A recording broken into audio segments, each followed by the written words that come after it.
Hello बच्चों, let's read the question is let vector A, vector B, vector C be three non-covalent vectors such that vector A cross vector B equal to 4 times of vector C, vector B cross vector C equal to 9 times of vector A, and vector C cross vector equal to alpha times of vector B. Alpha is greater than 0, and if magnitude of vector A plus vector B plus vector C 36, then alpha is equal. तो यहाँ पर हमें value किसकी find करनी है? Alpha की value find out करनी है। ये किसके इक्वल आएगी ये हमें बतानी है। ये कॉन्सेप्ट देखते हैं। ये कॉन्सेप्ट अगर हमारे पास डॉट प्रोडक्ट क्या आ जाए, जीरो आ जाए, if A is perpendicular to B है, this implies vector A dot vector B, ये क्या होगा? जीरो। वाइस वर्सा, अगर vector A dot vector B zero है तो ए क्या होगा? परपेंडिकुलर हो जाएगा, बी के परपेंडिकुलर हो जाएगा। ठीक है। और सेकंड हम इसमें यूज करेंगे magnitude of vector A cross vector B. वो क्या होता है? Magnitude of vector A into magnitude of vector B into sine theta, where theta is the angle between vector A and vector. Question में already given that vector A cross vector B 4 times of vector C है।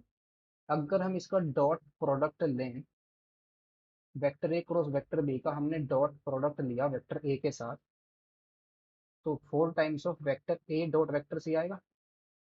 अब ए cross B क्या होता है? Perpendicular perpendicular vector होता है ए और B के, और ए के साथ डॉट प्रोडक्ट ले रहे हैं तो डॉट प्रोडक्ट तो जीरो ही आ जाएगा। 4 into vector A dot vector C, that is यहाँ से हमें क्या मिलेगा? Vector A dot vector C zero.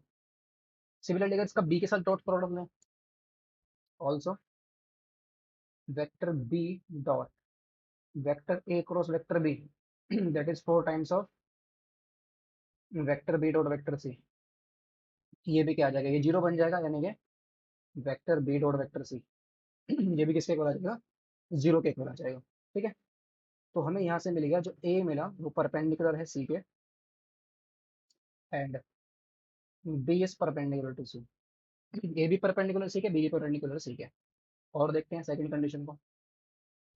Vector B cross vector C 9 times vector है, इसका डॉट प्रोडक्ट ले लेते हैं बी के साथ ना,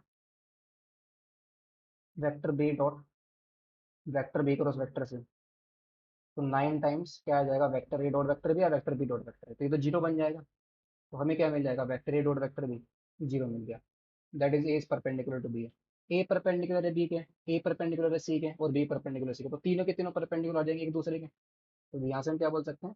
vector A, vector B and vector C are mutually perpendicular to each other. हर एक वेक्टर एक दूसरे के परपेंडिकुलर, ए बी के परपेंडिकुलर बी सी के और ए सी के। ठीक है। अब यहाँ से मिल गया, तो इनका एंगल कितना होगा? इनके बीच का एंगल 90 डिग्री होगा, इनके साइन थीटा में कितना मिल जाएगा? 1 मिल जाएगा। अब मैग्नीट्यूड निकालते हैं। Magnitude of vector A cross vector B is equal to 4 times of magnitude of vector C आ जाएगा। दैट इज यहाँ से आ जाएगा magnitude of vector A into magnitude of vector B into sine theta, theta sine theta कितना आएगा? 1, equal to 4 into magnitude of vector C. इसको equation number 1 ले लेते हैं। और magnitude of vector B cross vector C is equal to 9 times magnitude of vector A आएगा। That is यहाँ से बनेगा magnitude of B vector into magnitude of C vector equal to 9 times magnitude of vector A. इसको हम equation number 2 ले लेंगे। Equation 1 को divide कर लेते हैं 2 से। अगर इक्वेशन 1 को 2 से डिवाइड करेंगे तो बी मैग्नीट्यूड वेक्टर भी कैंसिल आउट हो जाएगा, वेक्टर ए अपॉन ये बचेगा magnitude of vector A upon magnitude of vector C equal to 4 times of magnitude of vector C upon 9 times of magnitude of vector A. That is यहाँ से आ जाएगा magnitude of vector A upon magnitude of vector C का whole square equal to 4/9। That is यहाँ से हमें मिल जाएगा magnitude of vector A upon magnitude of vector C is equal to 2/3। इसको हम क्या करते हैं? लेट कर लेते हैं। Magnitude of vector A equal to K है, तो हमें कितना मिल जाएगा? Magnitude of vector C is equal to आ जाएगा 3/3/2 इंटू के। ये मैग्नीट्यूड ऑफ वेक्टर सी हमें मिल गया। अब इसको सिंपली इसको देखते हैं। कहाँ से? इसको हमें मैग्नीट्यूड ऑफ, फ्रॉम इक्वेशन 1 से, from equation number one. One से क्या है, magnitude of vector A into magnitude of vector B is equal to 4 times of magnitude of vector सी।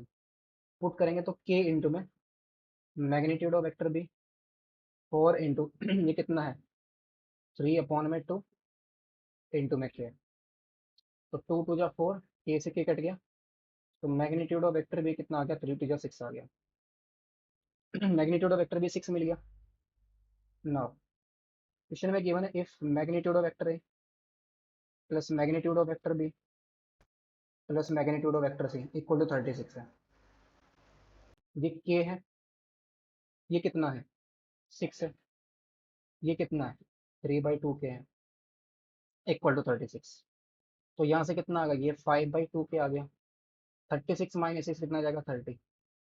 5 6 या 30 एंड के की वैल्यू कितनी आ जाएगी, 6 2 जा 12। तो के हमारा कितना आ गया, 12 के इक्वल आ गया। अब देखते हैं, के तो निकल गया, हमें अल्फा निकालना है, अल्फा पॉजिटिव है, और vector C cross vector A given है, इससे निकलेगा vector C cross vector A is equal to alpha times of vector B. दोनों का मैग्नीट्यूड देख लें तो magnitude of vector C into magnitude of vector, दोनों के बीच एंगल 90 डिग्री है, तो साइन 90 आ जाएगा। Alpha into magnitude of vector B, alpha magnitude of vector C के इक्वल टू 12 यहाँ पर पुट कर देंगे तो कितना आ जाएगा, सी हमारा 2 6 या 12 18 आ जाएगा। ठीक है ना, 18 इंटू के हमारा कितना था, 6 था। अल्फा इंटू ये कितना आया है, 12 आया है। तो कुछ मिस्टेक किया क्या, ओके एक सेकंड। के की वैल्यू हमारी कितनी आई है, 12 आई है, और ये में ठीक गिवन है क्या, vector A cross vector B is equal to alpha times of vector B. ठीक है, तो ये हमारा किसके इक्वल था, 3/2 इंटू के, मैग्नीट्यूड ऑफ वेक्टर ए हमारा के इक्वल था, अल्फा निकालना है। मैग्नीट्यूड ऑफ वेक्टर भी हम ऑलरेडी निकाल चुके हैं, कितना, 12 कहाँ है, 6 है, 6। के की वैल्यू निकाल चुके हैं, के हमारा 12 है, पुट करेंगे डायरेक्टली यहाँ पर। तो ये आ जाएगा 12 इंटू 12, तो 6 2 जा 12 और 2 से 2 कट गया, तो अल्फा कितना आ गया, 36 आ गया। तो अल्फा ही निकालना था, तो फाइनल आंसर हमारा कितना आ गया, 36। Hope and seed well, best of luck, thank you.